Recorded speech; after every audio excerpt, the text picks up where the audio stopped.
Unha 35 minutos aquí nos Estados Unidos. Estou no meu despacho na universidade na pequena vila de Martin, no estado de Tennessee, aquí nos Estados Unidos de América. Son Antón García Fernández. Estamos xa en directo, ao vivo, que din os portugueses, nunha nova emisión do Bar Celeste co Celta no 8º posto con 39 puntos, cunha vitoria grazas a un penalti perante o colista da tempada que é o Valladolid no Estadio Zorrilla, no que tivemos, ademais, unha boa presenza de seareiros e seareiras celestes, entre elas estaba, bueno, xa está de volta, claro, en Vigo, o meu amigo, cofundador do bar, Fernando Rodríguez Estévez. Que tal, Fer?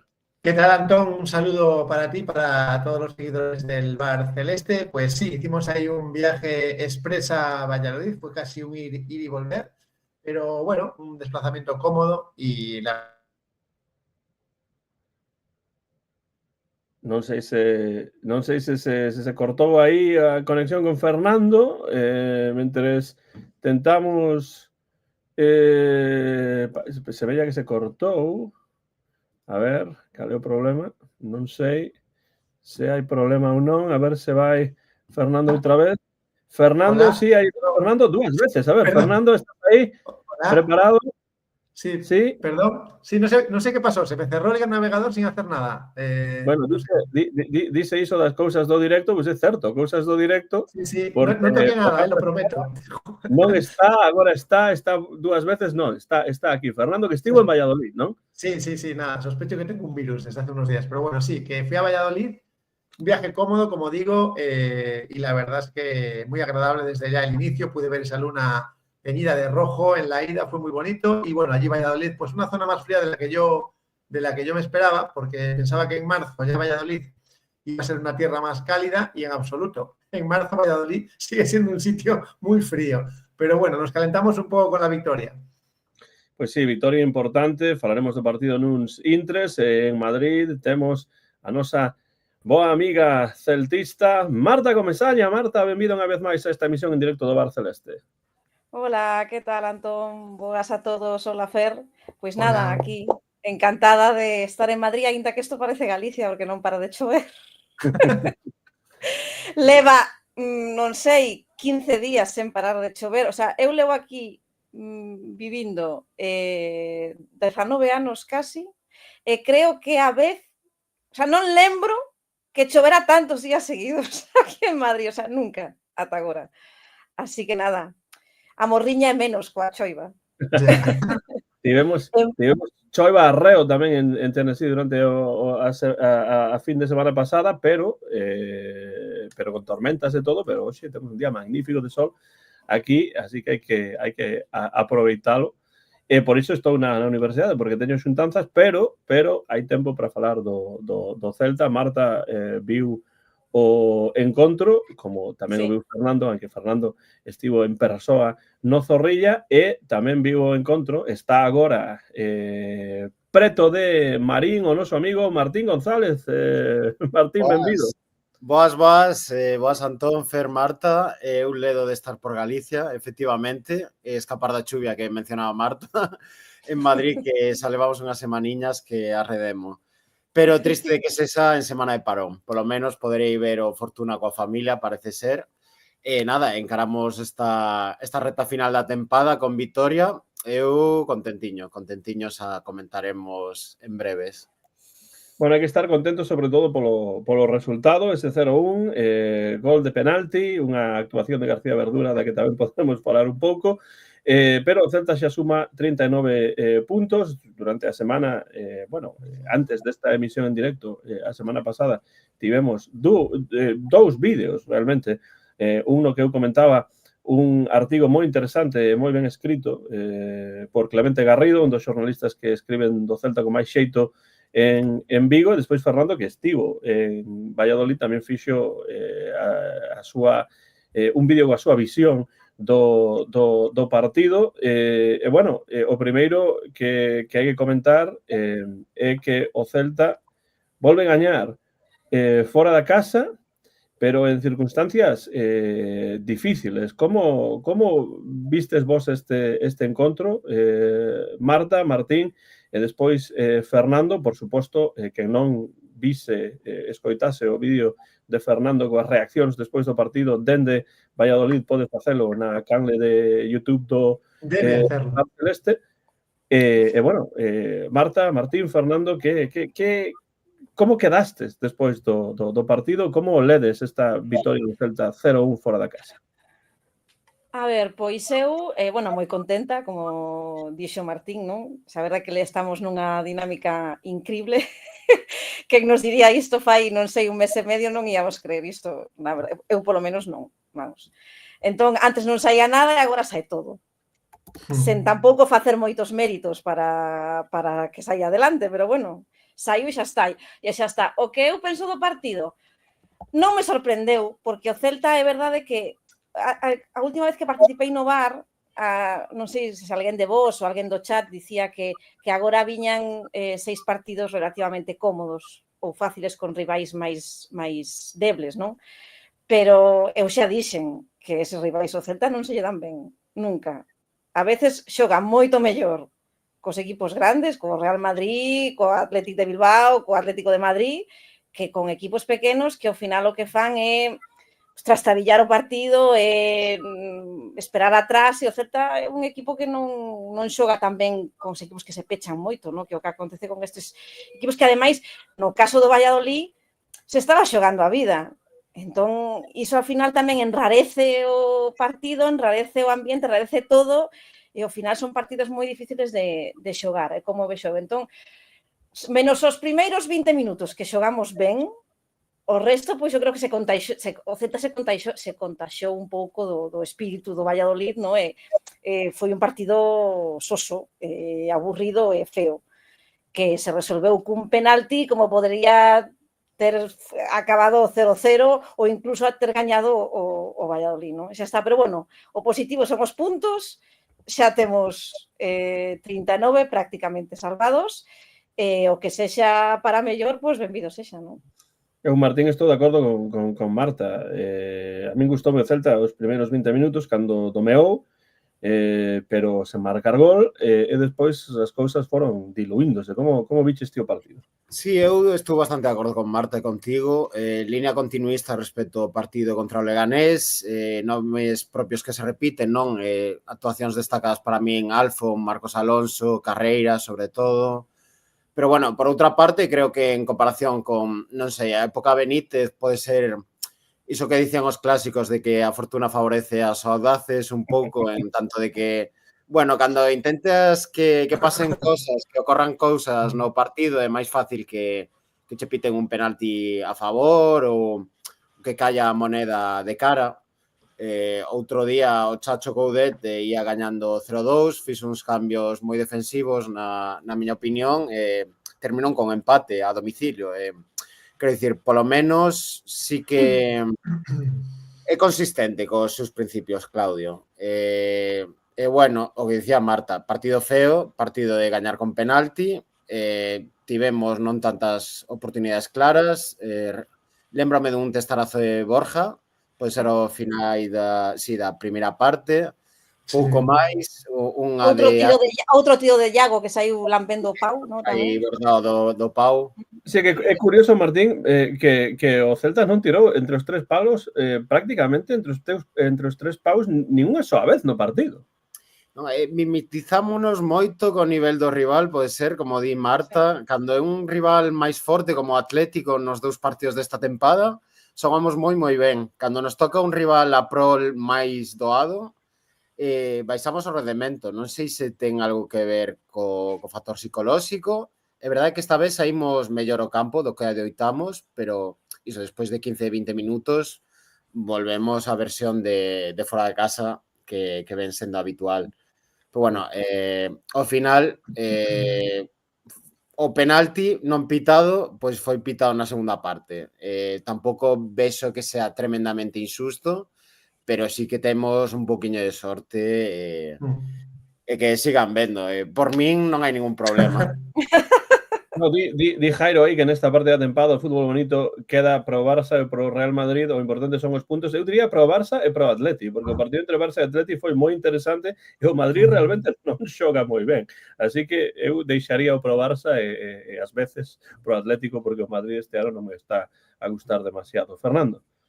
Bueno, yo lo dije el otro día en el comentario, ¿no? O sea, yo creo que en la primera parte el Celta se relajó de más y yo no sé si contagiado por la parsimonia del Valladolid. Yo es que ni siquiera, se está hablando mucho de esos primeros 15, 20 minutos, yo es que no me acuerdo de ese tramo de juego y si lo hicimos bien, pues se me borró. ¿Dónde estabas, Tijeros? Estaba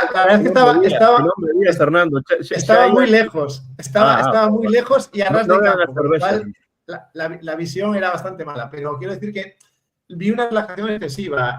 Yo creo que en parte por el Valladolid y en parte porque al final, aunque tú te prepares muy bien contra el último de la fila, digamos, está tan mal el rival que al final inconscientemente pues te afecta y no te pones las pilas como lo harías con otro equipo que se está jugando algo, ¿no? Entonces, eso llevó al Celta a rozar el desastre, porque el Celta pudo perder perfectamente en Valladolid. De hecho, la mejor ocasión la tienen ellos. Ser un balón casi rozando el palo, casi debajo del larguero, ¿no? Entonces, bueno, está claro que el Valladolid le cuesta pues la vida marcar un gol. El Celta, como decís, está todo de cara y parecía que estábamos esperando a que nos marcaran el primer gol, como siempre. O sea, el Celta está acostumbrándose a remontar. Yo en la primera parte estaba pensando que los jugadores, bueno, necesitaban un gol en contra para reaccionar, ¿no? Es como una dinámica en la que nos hemos metido sin querer. Y pensaba que la cosa iba a ir por ahí, ¿no? Entonces, bueno, no se produjo ese gol en contra, pero bueno, la segunda parte tampoco vi demasiado cambio. Es cierto que en cuanto nos pusimos un poco a tocar y a ser más precisos, pues ahí sí se notó, hubo alguna llegada, pero realmente no fue ese Celta de hace ya unas cuantas semanas, ¿no? Que estamos acostumbrados a ver. Se ha diluido un poco ese Celta, pero claro, es que estamos teniendo ahora un equipo, yo creo que en resultados mucho más fuerte y con una confianza, yo creo que interna, que nos han dado los resultados que no teníamos nunca, ¿no? En otras temporadas un partido como este o se empata o se pierde, ¿no? Y al final, bueno, pues no sé si será el toque de Giraldez o qué, pero hay algo ahí que no se ve, algo imperceptible que hace que el Celta pues no falle. Pero evidentemente la continuidad del buen juego, eso nos ha abandonado ya hace varias jornadas. Pero bueno, bendita sea la situación, quiero decir, vamos a acabar la temporada sin ningún sufrimiento por bajar y además lo vamos a hacer con muchas jornadas por delante. Yo no recordaba un final de liga así y si queda tiempo, pues evidentemente, ahora sí se puede decir, no antes, pero ahora sí, ¿no? Habrá que luchar por algo más. Sí, está por aí no chat Xao Cleicito, Jairo, Agus López, Tino Neira, Mario Seijas, habrá que convidar algún día a Mario Seijas, compañeiro do programa do señor Pavlov, o Pablo, o Bar Celeste se ten tempo para vir. Unha aperta a todos e a todas, grazas por estar aí. Se tedes comentarios, pois xa sabedes, deixadeos no chat. Di tamén Tino Neira por aí, Carreira meteu 3 balóns na área nos primeiros 20 minutos. Tamén di Tino Neira que Fer viuse en enerxía de Valladolid, que está un tanto difuminado. Non sei se o digo a la luz. Meter balones en el área no implica ocasión de gol, ¿eh? Es meter un balón en el área. O que sí é certo, o que di Tino Neira é que durante eses 20 minutos sí que o Celta tivo presenza na área. Celta xogou moi ben. Celta xogou moi ben os primeiros 20 minutos. Houve un centro de Carreira que remata Borja, que non remata moi ben realmente, sí, pero bueno, esa jugada é verdad.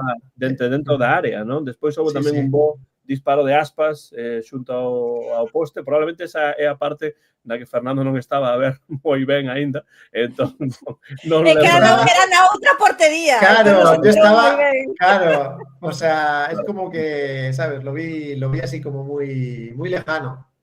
Pero claro, despois do minuto 20 comeza o Valladolid a tocar máis o balón, pero aínda así moi lonxe da portería de Guaita.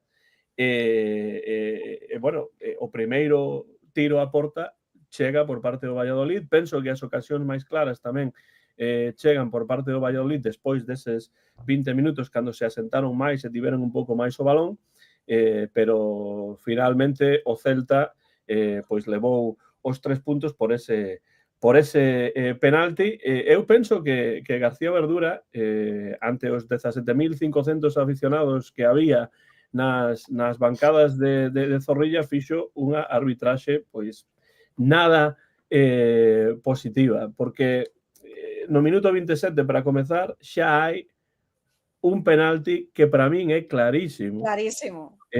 Sobre Alfo, para min, o penalti máis claro de todos os que houbo neste partido, porque o que se pitou, que deu a vitoria ao Celta co regulamento na man, é penalti pola colocación da man nunha posición antinatural, o que sexa iso, porque claro, cando din unha posición antinatural, árbitros que pensan que iso é unha posición antinatural, outros pensan que non, o criterio non está moi claro, pero, home, ese penalti no minuto 27, que non o vexa o árbitro, bueno, pode pasar, non sei moi ben como é posible, pero pode pasar, pode duvidar, pero que o VAR nin sequera chama o árbitro para que vexa esa xogada. Como vistes vos esa xogada do minuto 27, primeiro penalti posible, para min claro, sobre Alfo?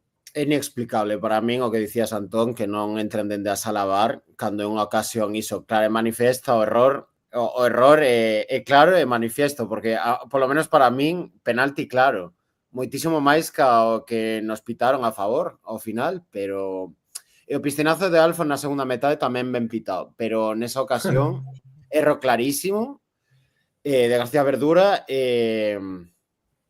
A verdade é que podía condicionar completamente o partido, porque estás colista, o Pucela, poste 0-1 no minuto 30, tes que tirar para arriba e apretar como a poidas, as pernas comezan a tembrar e todo.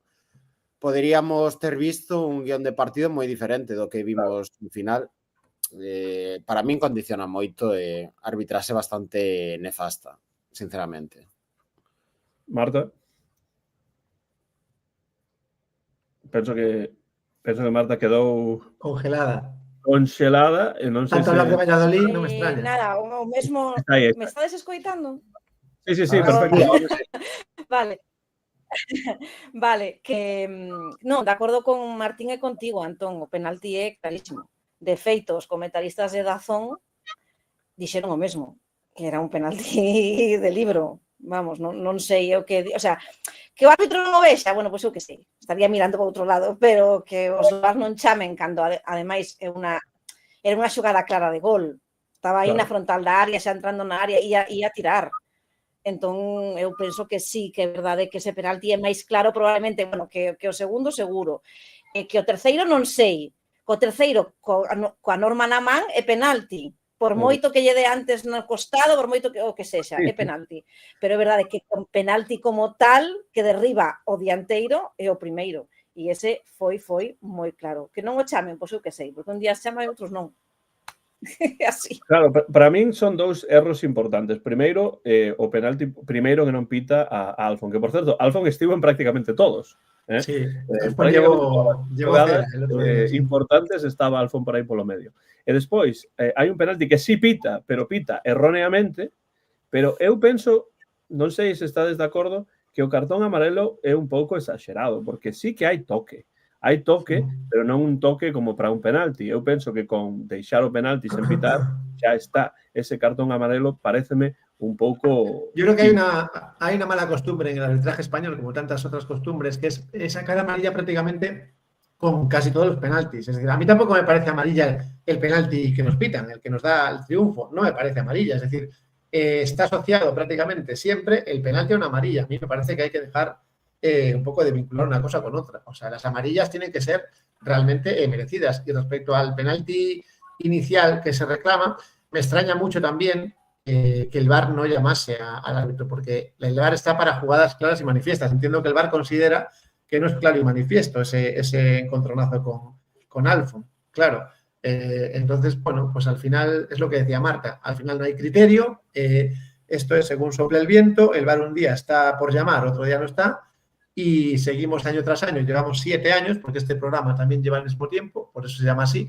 Y así nos va. O sea, seguimos sin un criterio claro con el VAR.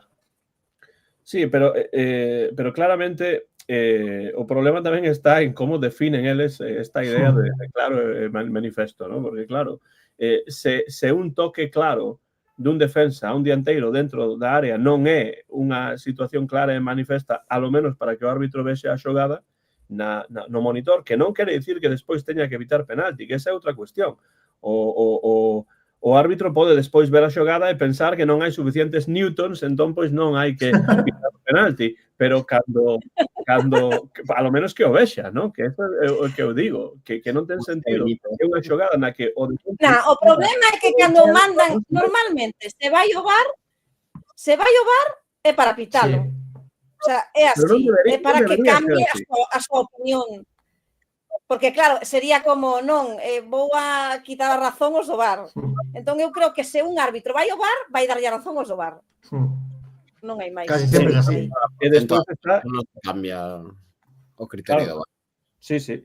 E despois está o segundo penalti que tamén se reclama sobre Alfon, que di en absoluto que para él sí que ese é o primeiro non. Bueno, pois as apreciacións son diferentes, cada persoa ve a xogada e decide o que ve, o que pensa que é penalti ou que non é penalti, pero despois dese saque de banda rápido de Borja, hai outra xogada con Alfon que de novo volven a golpear dentro da área o xogador celeste, non? Entón, esa é outra posibilidade, pero para min que despois de todo iso, cando realmente hai un verdadeiro toque de Hein a Alfon lle saquen un cartón amarelo como se fose un piscinazo clarísimo, bueno, sería un piscinazo se non o tivese tocado en absoluto, pero sí que o toque.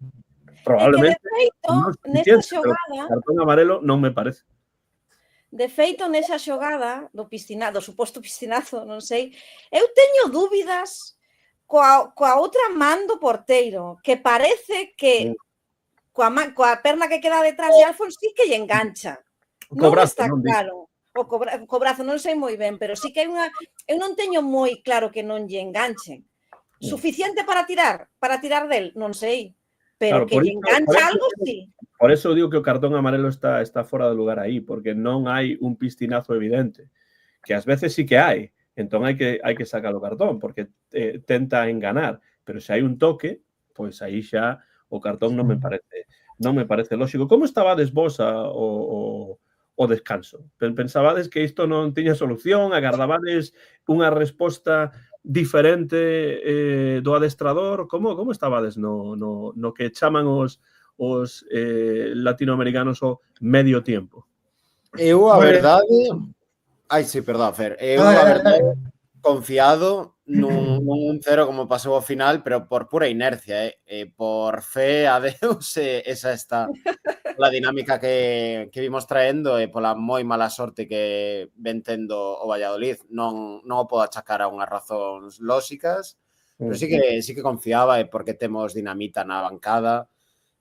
Bueno, Damián, por exemplo, que saiu, debeu xogar 15 minutos máximo, pero vin que xa volveu ao seu nivel habitual, por exemplo, non sei, por pura diferencia de plantillas, eu confiaba, a verdade. Pero non me gustou nada a segunda metade da primeira parte.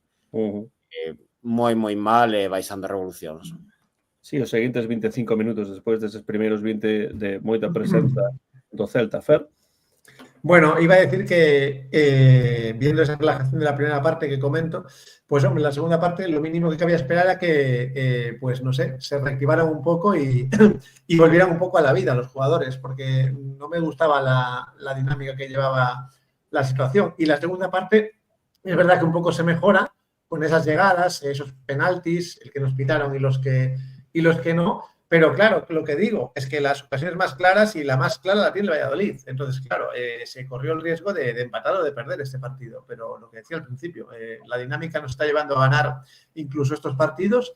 Y bueno, pues una vez más, lo que se hizo bien el Celta es jugar después del 1-0, o sea, del 0-1. Ahí sí que lo hace bien, porque ahí defiende con balón, no somos el equipo que se mete debajo del larguero.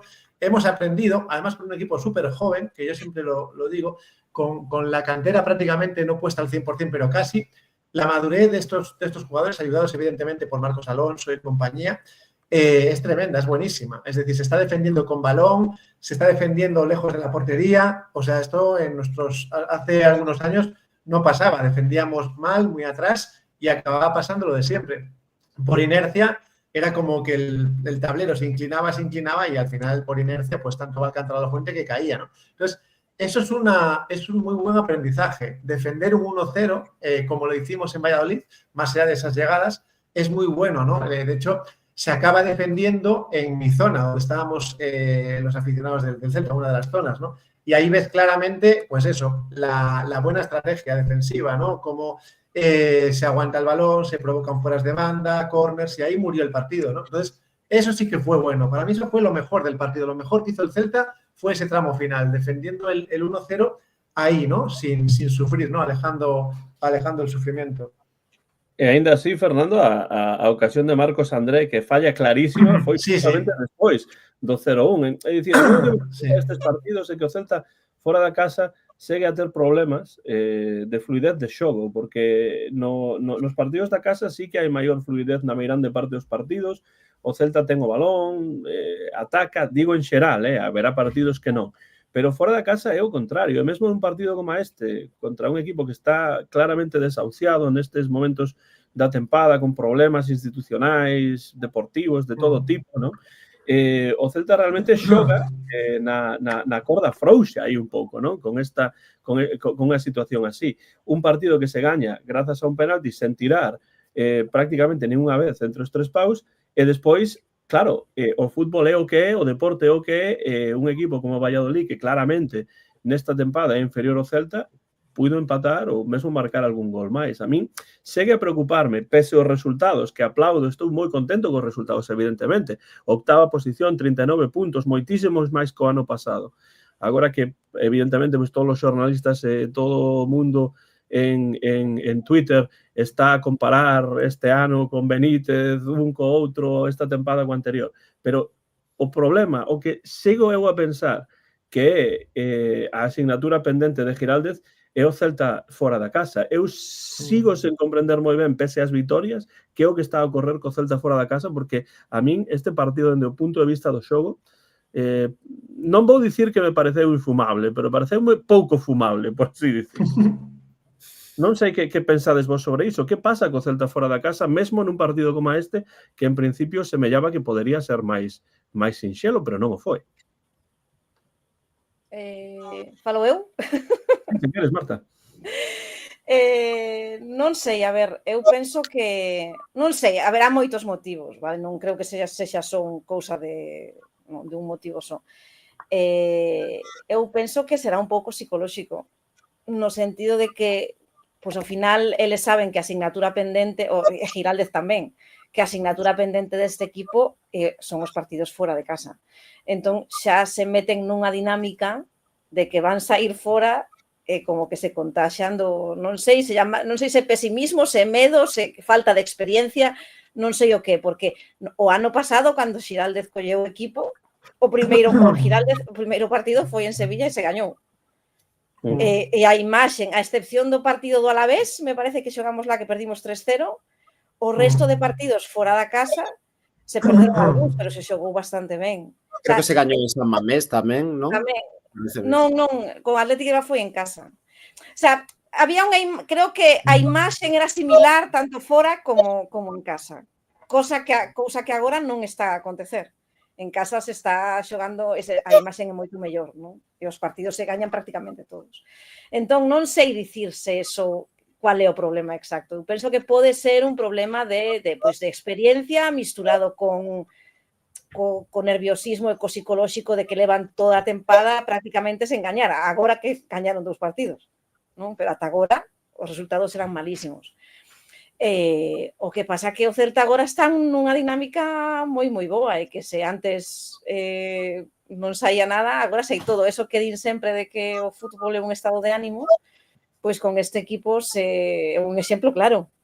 O Valladolid, por exemplo, merecendo máis probablemente non lle saiu nada, porque está nunha dinámica moi mala. E que ten a presión de que ten que conseguir puntos sí o sí, porque xa se vai para a segunda. En cambio, nos metimos, hai 6 partidos nunha dinámica moi boa, aí comenzan a creérselo e vai para diante. Probablemente a dinámica continúe sendo sendo boa nos seguintes. Polo menos que sexan 2 máis para conseguir 45 puntos e xa estar tranquilos e despois o que sexa, pois que veña, non? Martín, e tamén fago extensiva pregunta aos que estean no chat. Que lle pasa ao Celta fora da casa a pesar das vitorias? A ver, eu estou moi de acordo con Marta, creo que é fundamentalmente psicolóxico, porque o dicía ela, ao finais da tempada pasada fomos capaces de sumar moito fora. Recordo de 10 partidos que dirixiu Giraldez o equipo, foron 5 victorias, polo menos a do Sevilla foi fora, debeu ser algunha máis, pero non recordo ben. Pode que se lle poda achacar un pouco a xuventude do equipo. Eu confío e creo que a inercia dos últimos partidos, recordemos, creo que estamos invictos dende fai 6, 7 partidos. 6. Unha boa xera, pois que axude un pouco a cambiar o chip e que na próxima visita saíamos como saímos en Pucela, pero non as teño todas conmigo, o que sí que se queremos aspirar algo máis que unha salvación tranquiliña, toca poñerse as pilas, vamos. Non sei que botóns hai que apretar na consola do equipo, pero seguro que está máis canalizado polo equipo técnico e tocará esperar a ver que versión nos deparan. Y es curioso porque en un escenario mejorable, con una afición del Valladolid que no coreaba ni los nombres de los jugadores en la alineación, cuando cantaban en la alineación los nombres que el Valladolid, o sea, la afición del Valladolid no coreaba, pero ni siquiera en bajo los nombres, cantaron Ronaldo vete ya unas cuantas veces. Y además, Fernando, había carteles que decían Ronaldo go home. Bueno, claro. É verdade, había. Por si no lo entendía. El color amarelo también. Por si no lo entendía en español, ¿no? Para que lo... Sí, que quede claro y para todo el mundo, ¿no? Como Yankees, en este caso, Ronaldo. Que claro, ahí realmente el mérito grande es del Valladolid, porque sus jugadores son capaces de hacer un partido aceptable, más que aceptable, con ese entorno. Entonces, claro, es un mérito grande hacer eso. Y el Celta ni siquiera es capaz de, con ese ambiente, pues ser un poquito más estable y darte más seguridad. Pero bueno, somos el Celta y llevamos así más de 100 años haciéndonos sufrir, incluso en los escenarios más suaves, ¿no? Más favorables. Víctor di que non pensa que sexa cuestión dos xogadores, non de plantexamento dos partidos fora de casa. E o señor Pablo, que está por aí tamén, di non hai que olvidar a visión contraria. Balaídos gaña partidos, sí, o xogador número 12, non? Balaídos realmente nesta tempada, porque hai unha conexión entre o equipo e a bancada que é moi importante. Penso que eses dous comentarios son interesantes. Non é só cuestión de xogadores, pode ser tamén cuestión de plantexamento en consonancia cos xogadores e despois a idea de que o Celta en Balaídos síntese moito máis cómodo con toda a afección pois aí detrás. Hai unha pregunta tamén para Marta. Di en absoluto, aposta mucho Marta al Barceleste. ¿Estará tamén a bordo del giralcóptero? Pregunta típica en absoluto, por cierto. Giraldez forever, por supuesto. Claro. No, mira, eu estou subida totalmente ao giralcóptero, sí. Pois eso é como debe ser. E ademais, o que di Fernando ten sentido, porque eu na televisión eu vía ou notaba que había moita tensión nas bancadas do Zorrilla. Xa nos primeiros 20 minutos, cando o Celta tiña o balón moitísimo, a posición estaba 70-30 ou algo así, había asubíos que se estaban a escoitar, máis que un run, había realmente asubíos. Supoño que a situación do Valladolid é desas situacións nas que xa se sabe a 9-10 xornadas de rematar a tempada que o Valladolid terá que xogar na segunda división, con prácticamente a total seguridade, non, Fernando? Ti notaches iso, supoño. Sí, no, claro. Es decir, los silbidos a los jugadores eran palpables. No hubo ningún grito de ánimo colectivo al Valladolid. O sea, realmente, antes de empezar el partido, aquello era un funeral. Es verdad que las gradas estaban bastante llenas, las gradas locales. También es cierto que el Celta no solo estaba en 2 sectores, había varias zonas más con varias, camisetas celestes y bufandas. Al final, lo que hizo el Valladolid de tratar de impedir venta de entradas, digamos, de zonas normales para aficionados visitantes, provocó, pues echa la ley, echa la trampa, ¿no? Me comentan que desde la web de 1000 Anuncios, por ejemplo, se traficó muchísimo con entradas. En fin, O sea, hay veces que por mucho que pongas presas a ríos, los ríos siguen fluyendo, ¿no? Entonces esto fue algo parecido, ¿no? O sea, yo creo que el Valladolid ahí se equivocó y en general es una estrategia equivocada, ¿no? Creo que hay que tomar otras medidas para que tu equipo vaya mejor. No es impedir a una persona entrar en un recinto deportivo el hecho de que tu equipo va a mejorar. Creo que me parece una medida antigua, una medida de otra época y bueno, ellos verán lo que hacen, pero vamos, esas medidas me parecen que no, ni siquiera le favorecen al Valladolid, yo creo que lo perjudican, pero bueno, ya digo, fuimos más ruidosos y estuvimos en más zonas del campo de las que cabía esperar, a pesar de esas medidas. Que eu creo que o que querían evitar era iso, precisamente, que se escoitasen máis os aficionados do Celta que os de Pucela. E por iso se decía que o Celta tiña tiña casi 3.000 persoas que querían ir ao estadio, se sendo 1.000, ou non sei se chegaban a 1.000, na televisión só se oía a xente do Celta, chegan a ser 3.000 e aquilo parecía balaídos. Sí, claro... E cando se escoitaba os de Valladolid non era por razóns positivas, precisamente. No, por eso digo. Claro. É que a situación insostible. Ronaldo, vos xogador, mellor xestor. Non...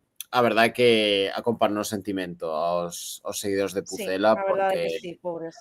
É terrible o que pasou estes anos. Sí, di por aí Jairo mesmo que ten unha prima en Pucela que había moita xente que quería que o Valladolid perdese este partido porque están moi queimados con Ronaldo Nazario. Bueno, a segunda parte hubo unha cousa que foi importante neste partido, minuto 70, dobre cambio, nese troco saen Aspas do campo e Borja, e entran Pablo Durán e Fer López. Bueno, eu creo que se ten exagerado moito con Fer López dándolle o premio o mellor xogador do mes pasado, etcétera, etcétera, pero non hai dúbida de que o Celta xogou bastante diferente despois da entrada de Fer López. Como vede los cambios de Giraldez? Sempre fago este comentario porque realmente Giraldez ás veces fai cambios que fan que as cousas cambien no partido, non? E iso é importante. Durán e Fer López por Aspas e Borja no minuto 70 e despois no 85 xa bastante tarde Sotelo e Alfon fora do campo, entran Damián e Iker Losada. Houbo 8 minutos de tempo engadido, así que ainda xogaron pois máis de 10 minutos, pero como vede os cambios, os trocos de Giraldez neste partido? Eu creo que, por exemplo, Iago, lógico que Saíra non foi o seu mellor partido, temos que admitilo, aínda que sexa unha referencia para o clube, aínda non vexo que estea ao 100% físicamente, que vai vir ben a semana de parón. Creo que Fer, cando entrou, doulle ese empurre, enerxía ao equipo que necesitábamos, tivo detalles de moi boa calidade. Se será o mellor partido de Fer neste ano tampouco, pero sí que creo que era necesario. Gustoume moito Damián, a pesar de entrar cara ao final. Durán, bueno, nin Durán ni Borja, para min, dende o televisor destacaron moito, fixeron moito traballo sucio e tal, non foron protagonistas do partido. E que era un pouco o mesmo, control polo balón nos últimos intres de partido, fixo a súa labor, pero non sei, neste partido non creo que fosen tan determinantes como a noutros. O que si, Claudio, o que dis, é máis un entrenador de cambiar cousas durante o partido que de ter uns plantexamentos maestros, digamos. Pero bueno, non veo errados os trocos de por sí, vamos. Marta? Sí, o mesmo que Martín, foron un pouco home por home, ¿no? Porque se trocas a Iago e a Borja por Pablo e Fer, pois son as mesmas posicións. O que sí que é verdade que o equipo fluiu mellor con Fer. E sobre todo que aínda que ten partidos que non aporta tanto, dá gusto verlle tocar o balón. O sea, é dunha calidade brutal para o xoven que es, porque ten como...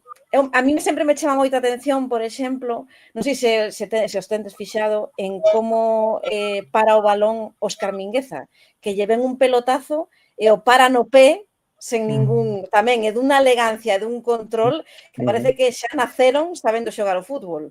E Marcos Alonso o mesmo. Eu penso que Fer López é igual. Ten ese, non sei, como que lle sai natural, non? Un pouco o Roger Federer do tenis. Pois, agora de xogar o fútbol, non? Eso sí que parece. E penso que Iago ia moi xustiño de forzas, como xa dixo Martín, e con Fer, que é máis xoven, está máis fresco, pois o equipo fluiu mellor e máis rápido, non? E ao final a xogada do penalti pois ven tamén unha xogada que me parece que iniciou ben, ou seja, que moi ben. Despois, os cambios ao final, os do minuto 85 de Iker e Hugo Sotelo son lóxicos. Xa tes o partido na man, non te vas a por a defender, pero tes que contener mínimamente os arrebatos do outro equipo. Eso sí que o fixo moi ben o Celta, que normalmente non o fai ben, porque o que pasou foi que meteu o gol e xusto na seguinte xogada tivo a clarísimo o Valladolid. Pero despois sí que é verdade que quitando esa xogada o Valladolid apenas tivo ocasións, ninguna. Eu que sempre estou con medo vendo o partido cada vez que chegan a frontal da área aparece medio gol, estiven bastante tranquila. Bueno, luego tuvieron un cabezazo cerca de la. Bueno, dous, vale, tiveron dous, pero é normal tamén. Eles estaban perdendo e tiñan que tirar para arriba. Algúnha ian a ter. Pero non foi un agobio dos 8 minutos de desconto, de colgar balóns arriba. No, sobre todo no tempo engadido sí que non houve tanto, non? As ocasións que tiveron para empatar o partido penso que foron antes deses 8 minutos. Pois xusto, foron xusto despois do penalti. Tiveron esas dous e xa. E ata certo punto normal que as tivesen, porque, polín, pois ian perdendo e necesitaban os puntos, claro. Pero despois soubo manexar moi ben o partido, é o que eu penso. Sí, eso está clarísimo, lo vimos todos. De los cambios que hizo Claudio, evidentemente yo coincido con vosotros. Fer López, con la edad que tiene una confianza en sí mismo y esas cosas se notan. No escapa del balón, no le quema el balón y luego hace lo que hace. Entonces, evidentemente hay que llevarlo con cuidado. Ahí Claudio me parece muy sensato, diciendo que es temprano para darle premios, porque los premios debilitan, igual que el halago, pero evidentemente ahí tenemos un diamante en bruto. Y aprovecho, ya no para hablar de cambios, sino para hablar de un jugador que bueno, que sí, es verdad que lo cambiaron, lo comentaba antes Matt, hablaba de Mingueza. Mingueza volvió a estar fuera de onda. Mingueza lleva varios partidos fuera. O sea, Mingueza ha perdido todo lo que tenía, el toque, los pases, todo. O sea, Mingueza el otro día yo creo que fue el más desconectado de todos los que jugaron del Celta. Y, hombre, me preocupa porque hace nada Mingueza estaba a punto de irse, que si nos iban a dar tantos millones, que si iban a venir a buscarlo, en fin. Se ha diluido ya desde hace bastantes semanas. Entonces, bueno, quedan 10 partidos, ojalá volvamos a ver al Mingueza que tanto nos gusta, ¿no? Creo que non vai poder xogar contra que nos toca Las Palmas. Sí, penso que estaba percibido Mingueza, pero bueno, ten a alta médica Álvarez, tocará a volta de Huito, así que más mans está ese carril esquerdo. Pero sí que baixou bastante o rendemento do Mingueza superlativo. Nada que ver. Segue convocado por Luis de la Fuente. Está bondo para ir á selección, ia dicir, Martín. Sí. Pero...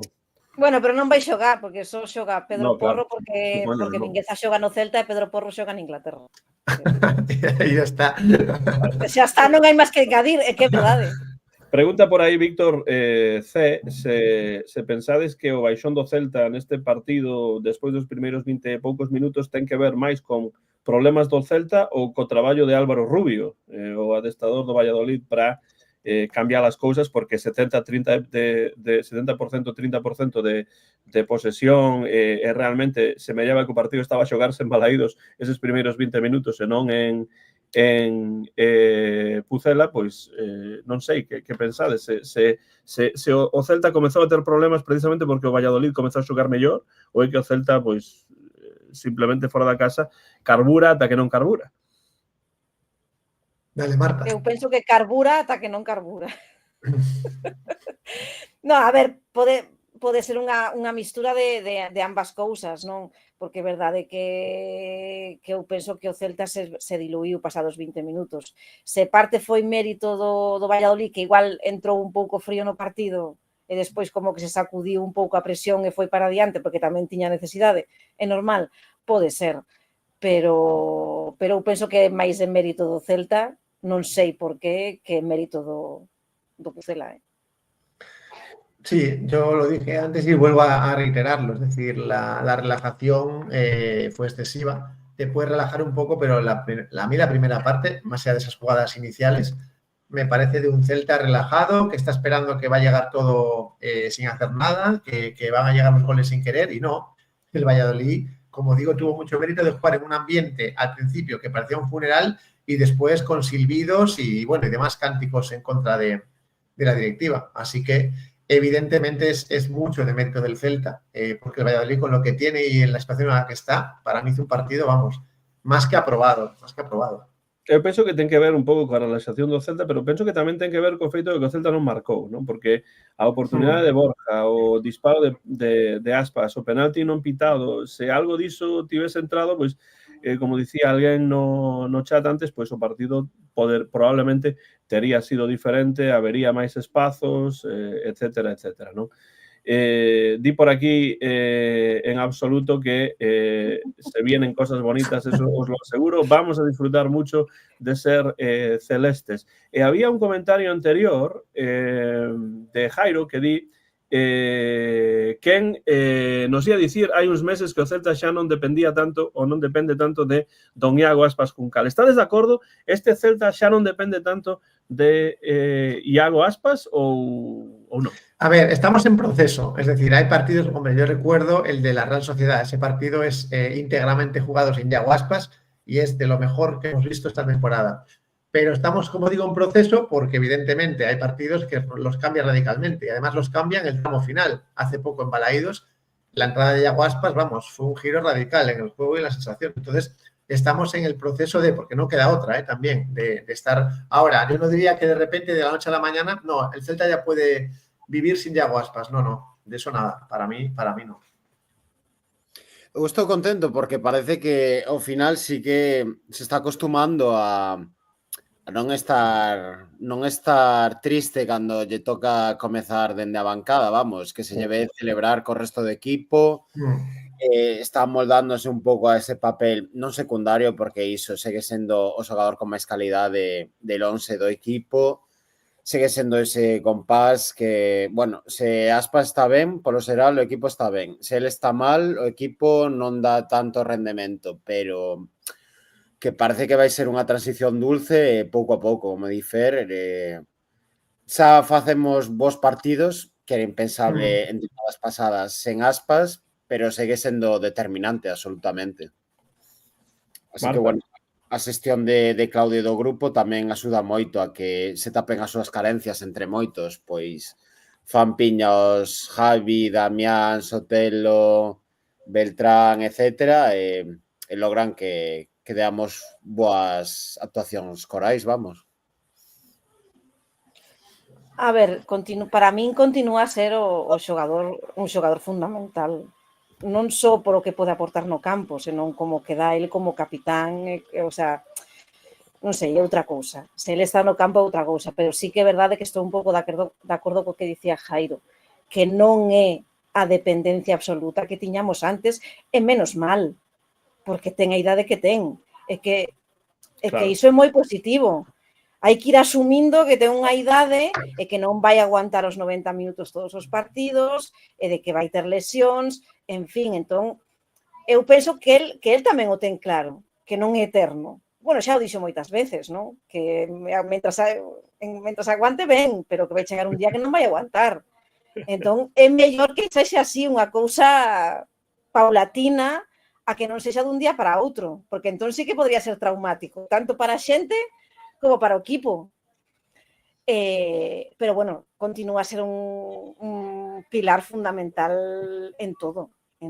Eu creo que é unha figura fundamental para os canteiráns, non? Que o ven como exemplo a seguir.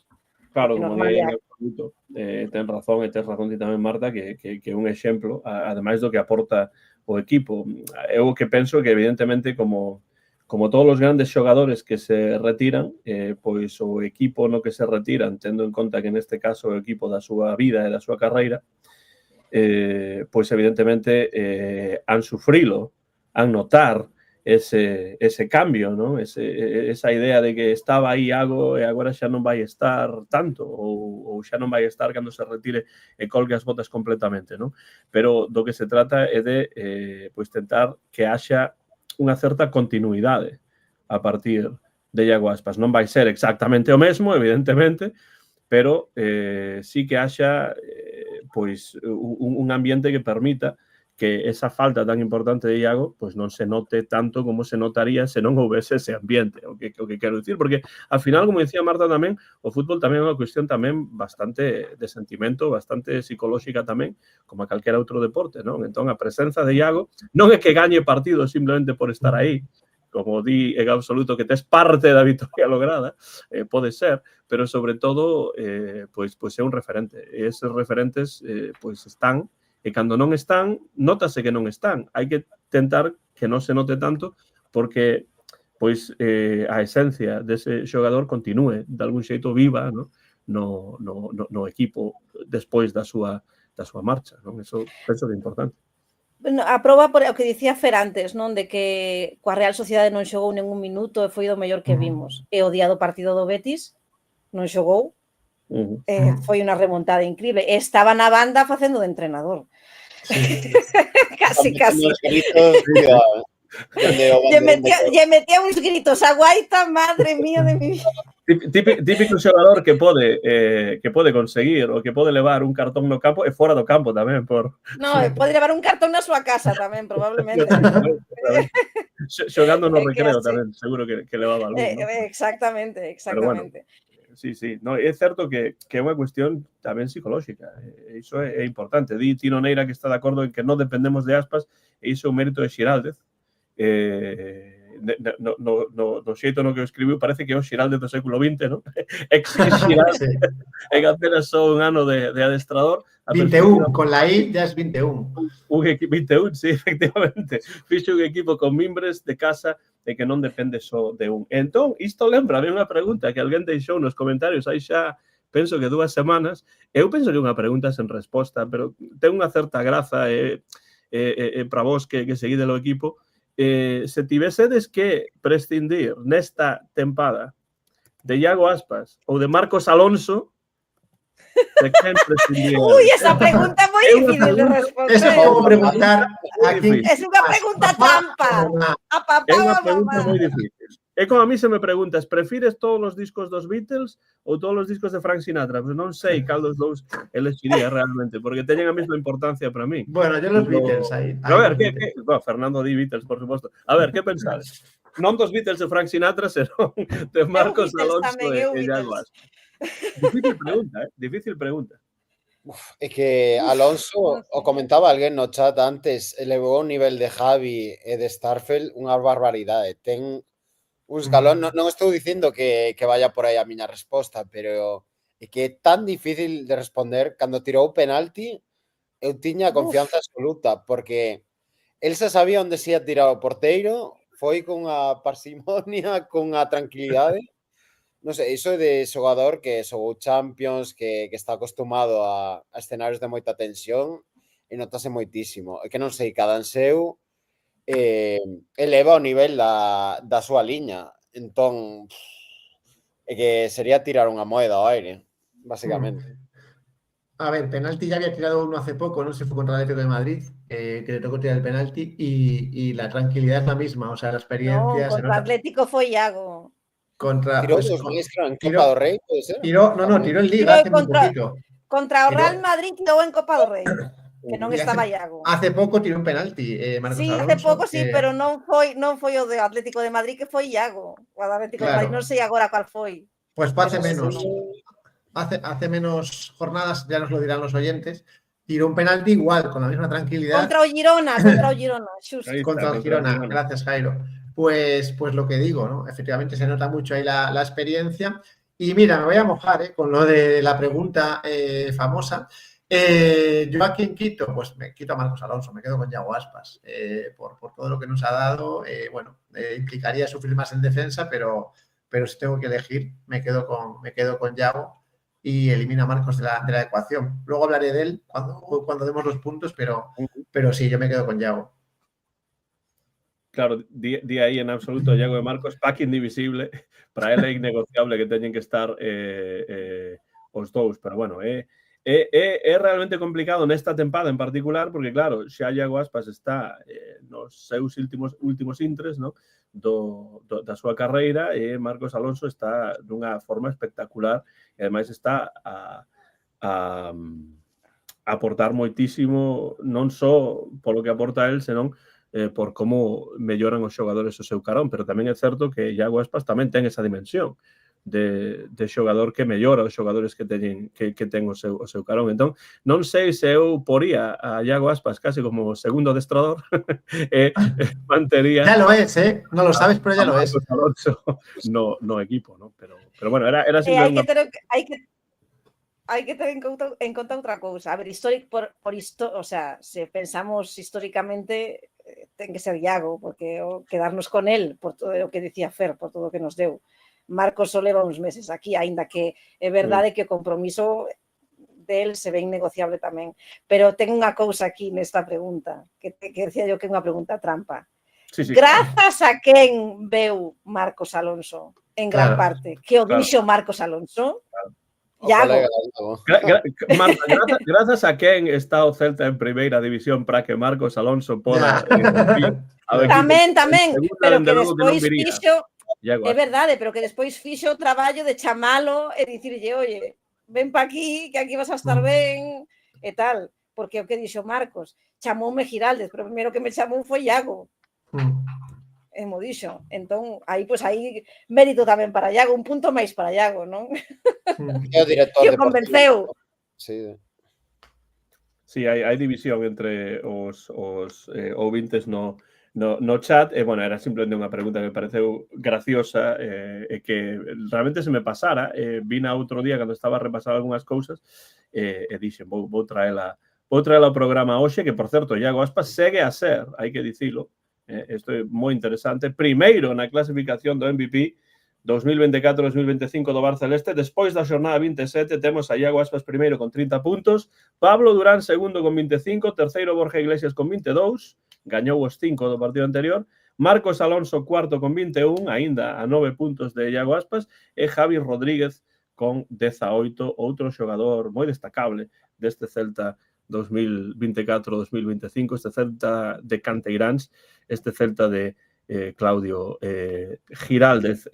Algo máis do partido antes de pasar a dar os puntos que hai que dar, 5, 3 e 1 aos mellores xogadores deste Valladolid 0, Celta 1. Algo máis que engadir deste partido? Bueno, non tivo moito traballo Guaita, pero quero darlle aí un mini punto, porque portería 0, as que tivo a sacou, tivo un tiro directo, non sei se fora de Iván Sánchez ou Moro, quen o tirou, tapou no ben, o que tivo que facer o fixo, así que volta a rutina pola súa parte, porque estaba xerando dudas, polo menos a mí, nas últimas jornadas. Esas intervenciones que dices, Martín, las sufrí yo, porque ahí sí que estábamos cerca, las sufrimos muy de cerca, y eso sí que lo vi claro, y eso sí que nos puso, digamos, el corazón en un puño, ¿no? Resolvió bien, pero sí, esas internadas de, no sé si era Raúl Moro el que se metía por la banda izquierda una y otra vez, Raúl Moro. Fue tremendo, ¿no? O sea que... Por eso digo yo que tiene mucho mérito con ese ambiente que tienen allí en contra, jugar y hacer lo que hicieron. Entonces, bueno, ahí sí que sufrimos. Eso sí que lo vi en primera fila, esas situaciones. Pero bueno, sí, Guaita ahí nada que objetarle. En este partido estuvo bien. Pois imos cos puntos, se vos parece. Xa dixen que Iago Aspas está primeiro na clasificación. Non sei se me trabuco, pero penso que non houbo acertantes deste resultado 0-1. Prácticamente todo o mundo era máis positivo e máis optimista co Celta, que ia gañar 0-2, 1-3, tal, e finalmente pois foi 0-1. E bueno, imos se vos parece cos puntos. Lembrade, 5 puntos para o mellor xogador, 3 para o segundo mellor, 1 para o terceiro mellor, non tedes por quedar todos os puntos, pode quedar algún baleiro, os que estean no chat, os ouvintes no chat, que deixen os comentarios pola parte de abaixo do vídeo, na parte dedicada aos comentarios, tanto coa porra posteriormente por o seguinte partido, como tamén con estes puntos deste encontro. Quen quere comezar coa puntuación deste 0-1 do Celta en Valladolid? Eu teño bastante claro, se queredes. Moi ben. Bueno, menos na última posición, pero bueno, 5 puntos para Alonso, aparte do penalti estivo moi sólido, a verdade. Boas internadas, bo nivel defensivo, moi bo partido, como na súa liña, ao igual que Starfelt. 3 puntos para Alfon, foi o que máis perigo provocou na liña ofensiva, 2 penaltis, un non pitado bastante claros, revolucionando o partido de novo, sesa dende a bancada ou, como neste caso, dende o 11 titular. Para min, renovación clarísima.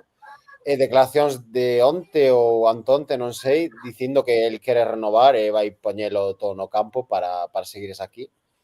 E o punto estuvo entre Carreira, quizáis Starfelt ou Fer. Voulle dar a Starfelt porque tamén o vi moi ben nesa posición de líbero na defensa. E nada, contento coa liña defensiva, a verdade. Pois un para Starfelt, 3 para Alfon e 5 para Marcos Alonso. Fer ou Marta? Marta, ¿lo tienes? Venga, sí, o teño. A ver, un para Alfon, me parece que aportou moito o xogo, quizás merecía os 3, pero bueno, penso que os 3 son máis para a Carreira, que por premialo basicamente porque ven nunha liña moi boa e todos os partidos está xogando a un moi bo nivel. 5 puntos para Marcos Alonso porque fixo o penalti, dá unha tranquilidade que ata fai uns meses non tiñamos na defensa. É así, aporta un montón de cousas. E logo, como tira os penaltis, o que falábamos antes, é que dá moita máis tranquilidade que Iago agora de tirar. É como se lle resbalara o asunto, non vai con el está e tira, vamos, o sea, o fai con, non sei, se nota moito as táboas que ten xogando. Hay un comentario con retranca de Jairo, pero si Starfelt, según la prensa capitalina, es un paquete. La misma prensa que solo ve 4 partidos del Celta, con los 2 de siempre. Quizás es 6, porque ven os do Atlético de Madrid tamén, pero bueno, 6 xa son moitos, penso, se a prensa capitalina ve partidos do Celta, non? A ver, sí, é increíble. Agora os méritos son todos o Getafe. Sí. O Getafe é o equipo de moda agora. É así. Pois sí, pois sí. Coidadinho que o último partido vai ser no Coliseum, creo, nesta tempada. Sí, como tenemos Europa con Getafe, cuidado. Sí. Non se xa van 10 minutos. Meus fillos están locos por ir a Getafe. Eu lles digo, bueno, vamos a ver onde estamos este día. Onde está o Getafe? Claro. E logo xa pensamos se ir ou non. Que ademais Getafe non está tan longe, Marta, podes leválos en problema. Sí, bueno, no, igual claro que non hai problema. Sí, no, tus hijos tienen mucha visión de futuro, ¿eh? Esto es fútbol, papá. Sí. Bueno, Fer, o teu turno. Bueno, pues un punto para mi tocayo, para Fer López. Antes lo comentábamos, me parece que realmente tiene una madurez para la edad que tiene increíble y no le pesa nada ni la situación, ni la presión, ni el balón. Él se conoce a sí mismo, sabe lo que puede hacer y ahí está, ¿no? 3 puntos para Karl Starfelt. Me parece que, bueno, lleva ya mucho tiempo. Pero es un paquete, ¿cómo que Karl Starfelt? Sí. Es un paquete, pero es un paquete de calidad. Es un paquete que lo traen. Claro, es un paquete que pone frágil por fuera, porque hay que tener cuidado con él. Entonces, me parece, bueno, pues meritorio. Tiene que estar ahí en el podium. Y 5 puntos para Marcos Alonso, pues por todo lo que acabamos de decir, ¿no? Es que hace de central, hace de carrilero y hace de delantero. Incluso tira balones parados, pero no solamente los penaltis. Tira faltas y tira corners. E incluso se atreve a rematar alguno. Entonces, bueno, me parece que es completísimo, que tenemos muchísima suerte de que los planetas se hayan alineado para que Marcos esté aquí y creo que ya ha renovado automáticamente por los partidos que ha jugado y bueno, se le ve contento y con ganas de seguir, que eso es importante, porque podía estar pensando en cambiar de aires en verano y no parece ser la idea, sobre todo porque yo creo que Giraldez cuida muy bien tanto a canteranos como a gente de fuera, y eso al final pues se nota, ¿no? Entonces, bueno, 5 puntos para Marcos. Sí, no meu caso tamén hai dous canteiráns entre estes tres xogadores. Un punto para Carreira, gustoume moito como comezou o partido Carreira. Penso que despois foi a menos, pero o seu comezo de partido estivo moi ben, foi incisivo como adoita ser por esa banda, puxo algúns centros interesantes, unha pena, realmente unha verdadeira mágoa que o noso amigo Borja non marcase esa primeira ocasión, que veu de Carreira precisamente, se non me trabuco. Entón, un para Carreira, vou darlle 3 a Marcos Alonso. Mesmo, eu penso que hai partidos de Marcos Alonso, este foi moi bo, pero hai partidos de Marcos Alonso que mesmo cando non é un partido no que xoga ao 100%, segue a ser un xogador magnífico. Neste caso fixo un moi bo partido, 3 puntos para él, marcou o penalti, pero é que é deses xogadores que aportan tanto en defensa como na transición en ataque, que é moi importante iso tamén, non? E 5 puntos para Alfon porque estivo en todas, realmente. Foi un dos xogadores que máis apareceron nas fotos, máis atacantes do equipo, sufriu o meu xeito de ver as cousas 2 penaltis, elevou non só ningún penalti pitado, senón un cartón amarelo. Iso non pode ser. Iso non pode ser. Fixo un moi bo partido Alfon, estáme a gustar moito nestes últimos 3, 4, 5 partidos. En este caso voulle dar os 5 puntos. Poderían ser 5 para Alonso e 3 para Alfon, pero neste caso van ser 5 para Alfon e 3 para Alonso. Vos que estedes aí no chat, deixade os comentarios pola parte de abaixo coas vosas puntuacións como sempre. E, bueno, claro, dicía Fernando, hai xa máis ou menos unha hora, cando comezamos a emisión, que agora sí que podemos pensar en que o Celta aspira a Europa. Hai unha pregunta aquí en absoluto que pregunta se queremos conference. Eu non vou entrar en se queremos conference, se queremos, pues non sei, a Final Four, se queremos a Europa League, pero simplemente quero que despois desta xornada que penso que a 28, non? Quedan 30 puntos en xogo. O Celta con 39 puntos, quedan 30 en xogo.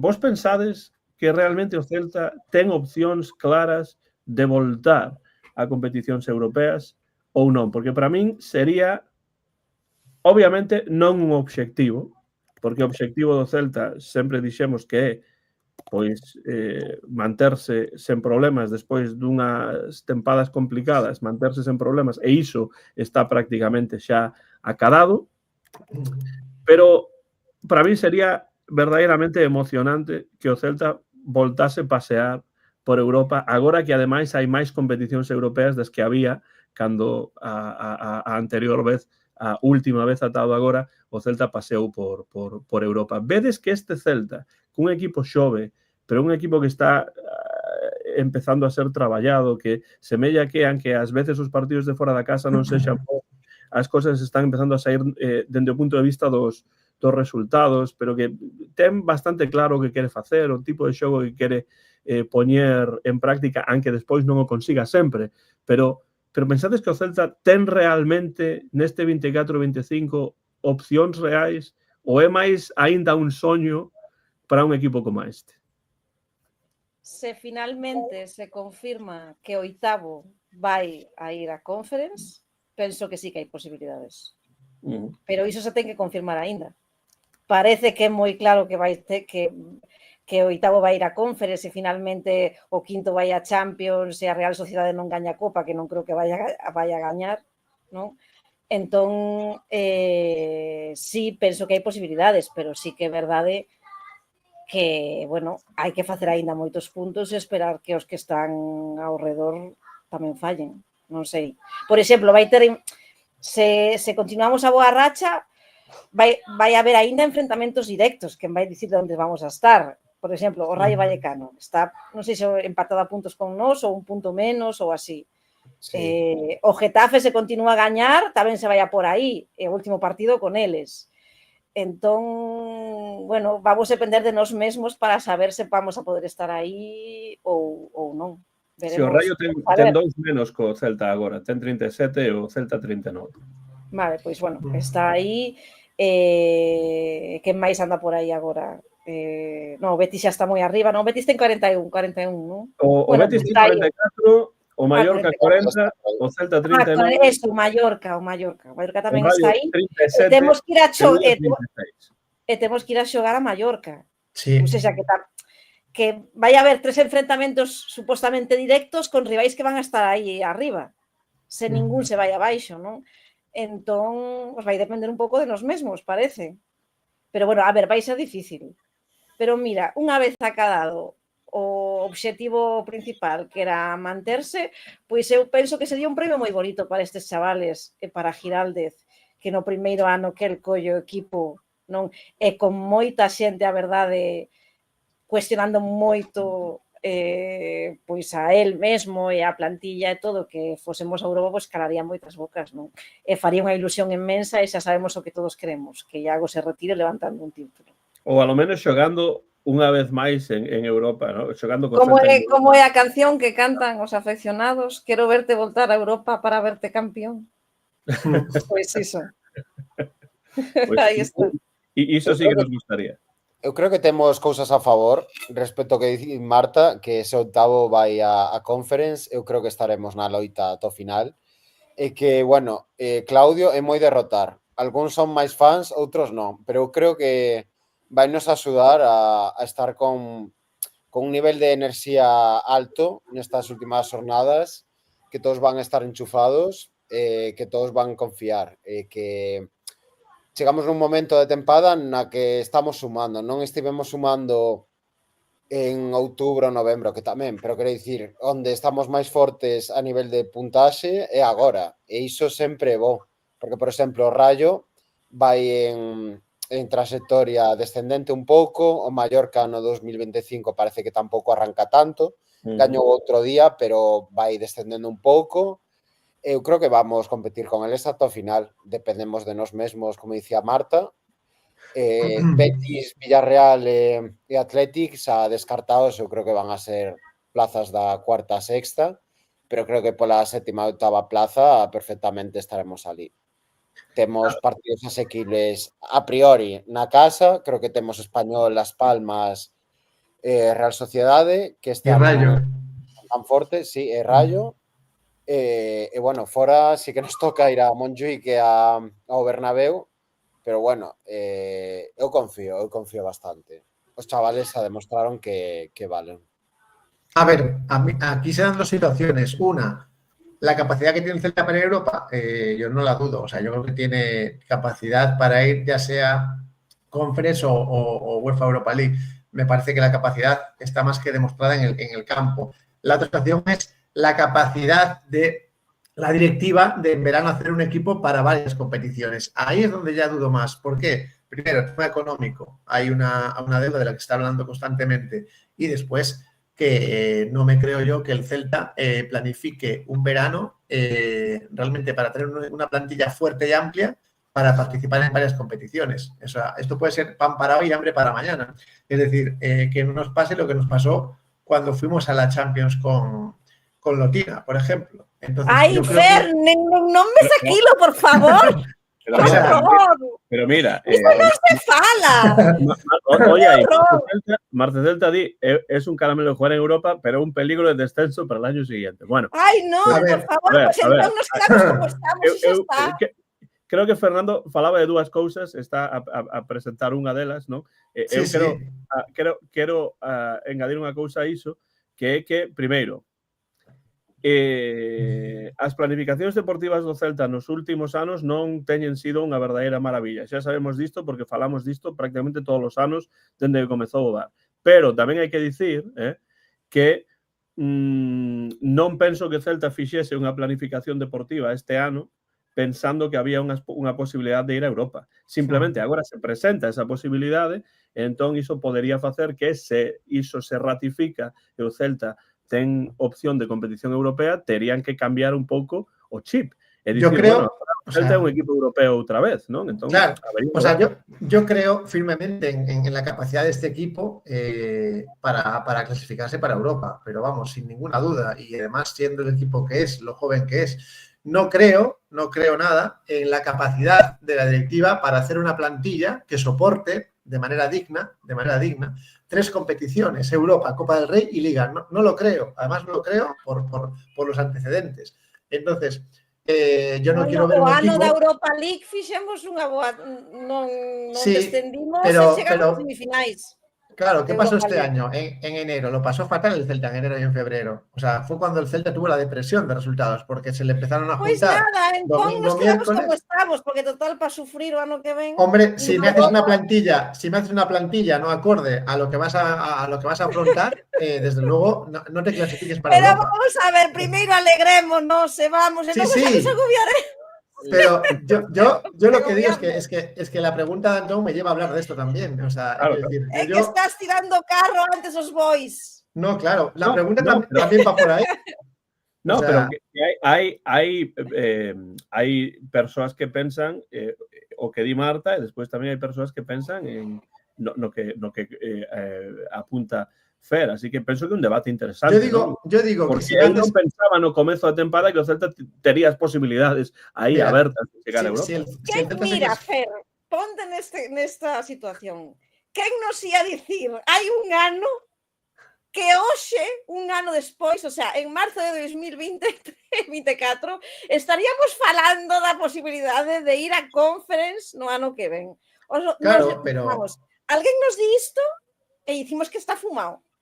O sea, yo si el Celta se clasifica y la directiva se pone las pilas en verano y hace una plantilla fuerte y amplia para jugar toda la cantidad de partidos que van a venir, evidentemente lo firmo. Ahora, no lo creo, no creo que lo haga. O sea, el Celta creo que es capaz perfectamente de clasificarse para Europa porque lo está demostrando, incluso jugando mal los partidos, está sacando puntos, pero no creo en la directiva. Pondrán otra vez excusas de si el mercado complicado, ahora será Garcés el que tenga que poner las excusas, hablará del mercado complicado, hablará de X razones y X excusas. Y entonces volveremos a tener una plantilla, bueno, pues aceptable, pero no para afrontar 3 competiciones. Entonces, eso es lo que yo veo a largo plazo. Ojalá nos clasifiquemos para Europa primero y te quiten la razón en verano después. Pero motivos para hacer un mal mercado seguro que me los van a dar. Eu creo que tampouco habería que fichar tanto, quero dicir, a Madroa vai a sudar moito. Eu dicía tamén respecto a iso, o da amplitude de plantilla, o de que se rote tanto, eu creo que aínda con toda a carga que sacamos no mercado de inverno o pasado de verán, eu creo que tampouco habería que acometer tantísimas fichaxes. Creo que o feito de xogar competición europea é un escaparate moi atractivo para que, non sei, pois fichases do estilo de Marcos Alonso, isco son palabras maiores, pero este tipo de xogador que xogou en club grande e que atravesa unha peor estado de forma ou non ten tanta confianza do seu míster que queran vir ao Celta, porque xa non é só Aspas, practicamos un fútbol atractivo, xa somos dos equipos máis vistos da Liga esta tempada, obteimos recoñecementos das aficións rivais. Eu creo que con reforzar posicións clave tampouco teríamos por que estar tan coxos, vamos. Eu vexo... Claro, é que se supón que a idea... Sí, Marta. Perdón. No. Dalle. Non, eu dicía que o que se supón a idea que vai o clube é a que a base ser sempre a canteira, estou de acordo que non vai ter que fichar tanto. Sí, di tamén por aí en absoluto o mesmo, que non tería que fichar tanto se o Celta entra en Conference. Un porteiro, un dianteiro e pouco máis. É o que el comenta aí, non? Mentres se restablece a conexión con Marta, eu quería... aí está, penso que está Marta de volta, pero o que eu quería dicir é que o Celta realmente agora, con 30 puntos por xogarse algúns partidos interesantes na casa e tal, realmente ten opcións de chegar a Europa. Penso que sobre todo de chegar a Conference League, que estaría moi ben, porque é esta nova competición que eu penso que vai abarcar a equipos máis da Liga do Celta, non? A mí gustaría, por exemplo, que se o Celta chega a Europa unha vez máis, home, sería magnífico que chegase a Champions League algún día outra vez, non? Porque además eu vivín en primeira persona. Para que? Para descender ao seguinte? No. Pero, precisamente por iso digo que a Conference é unha competición que sería interesante para que o Celta pudese participar nela. Pero claramente, eu a comezo da tempada non tiña nin idea, non se me ocurría que isto era unha posibilidade. Pero agora, a falta de 30 puntos por xogarse, o Celta realmente ten tantas oportunidades como a calquera outro que está por aí para chegar. O que pasa, eu penso que ten que facerse máis forte, aunque sexa só en resultados fora da casa. Non baixar na casa, que agardemos que non sexa o caso, e despois, pois fora da casa, sacar puntos que tería que sacar para conseguir esa opción. Porque eu non quero chamalo obxectivo porque sigo a pensar que o obxectivo está a piques de cumprirse xa e isto sería como unha especie de guinda, non? De agasallo final para unha tempada moi interesante dunha aposta por un adestrador como é Giraldez, que para min, como di tamén o meu pai en moitas ocasións, é o adestrador que o Celta ten que ter, sería un premio magnífico para unha tempada extraña en algúns casos, pero que está a funcionar moi ben e que, sobre todo, que está a conseguir que haxa unha compenetración moi clara entre a bancada e o clube, cousa que con Benítez non era o caso, con Mourinho non era o caso, e agora, pois, as cousas están a cambiar. Sería magnífico refrendar iso cunha participación europea, non? Viste lo que dice Marce, ¿no? Que me apoya. Dice, un jueves juegas en Lituania y el fin de semana vamos al Sadar, a Somos y a Getafe y sin entrenar por culpa de los viajes. Ojo. Bueno, esa é unha visión posible, sí. Eu quería dicir unha cousa que antes se cortou, disculpade, e é que se a idea do clube é que a base sexa canteira, o sea, convertirse máis ou menos nunha real sociedade, é o que eu penso que quere o clube, non? O sea, ter unha base de canteira, despois traer certos xogadores que den equilibrio a esa plantilla e experiencia, como pode ser un Marcos Alonso, como dicía Martín, porque non un Isco da vida que ande por aí perdido, non? Pois igual non hai que fichar tanto. Entón, claro, hai que desprenderse de algún lastre que temos aínda por aí, non? Que o Celta ten unha plantilla moi longa, que de xente que vai voltar agora e a ver que pasa, pero se consigue librarse dese lastre, igual non hai que fichar tanto. Eso por un lado. E despois eu quería dicir que como se nota a idade que temos, e o que hemos vivido xa. Porque se ti lle preguntas aos meus fillos, que ten 10 e 6 anos, se queres que o Celta vai a Europa o ano que ven e ti lle explicas que claro, xa un ano que descendimos, xa un ano que tal, eles te miran como se foses unha marciana. Porque conmigo me pasa. Claro, é que ao final, para que estás aquí? Para pasalo ben e para ter, se tes un premio como ese, por que non? Ese ano pasado estivemos sofrendo hasta o final, eles o ven como, jolín, pois que ven que agora vamos ir a Europa. E non ven máis alá. Eu penso que o que temos que aprender a facer os que somos sufridores de verdade. Polo menos de momento non ver máis alá. Se chega o premio, genial. E xa nos agobiaremos se chega outubro, estamos de últimos. Entón, claro, sí. Hai que vivir o presente e ilusionarse, o que di, os teus fillos son sabios. Camas pasadas, pero é que iso, o fútbol é un estado de ánimo e cambia dunha semana para outra, así, que non se ve. Eu se me dan a posibilidade sempre xogar a Europa, e máis coa semidébeda o evento traumático da Europa League, se pode xogar Iago Aspas nos seus últimos anos unha conference chegar ás últimas rondas e que plantome en Lituania ou plantome onde estou aí, pero en 0, a mí faría unha ilusión. Pero Fernando, bases de canteira e cunha planificación deportiva acorde, o que dicía Fer, tampouco tirarse ao vacío. hai que confiar no traballo de Garcés, esperar a que se sea máis competente que anteriores directores deportivos, e que non queda máis, non depende de nós. Sí, Marta. Tocas Quería facer quería facer unha pregunta a todos vos. Estamos falando de que está casi acabado o obxectivo da permanencia, non? Pero con cantos puntos credes vos que vai a estar que vamos ter esa permanencia segura? Cantos máis? É unha boa pregunta, pero eu vou respostar dicindo que non me preocupa iso realmente. Penso que o Celta ten a salvación xa... Non vai a ser que agora nos entre unha pájara. Claro, tería que perder absolutamente todos os partidos, non? Pero iso non vai pasar, entón non me preocupa iso tanto.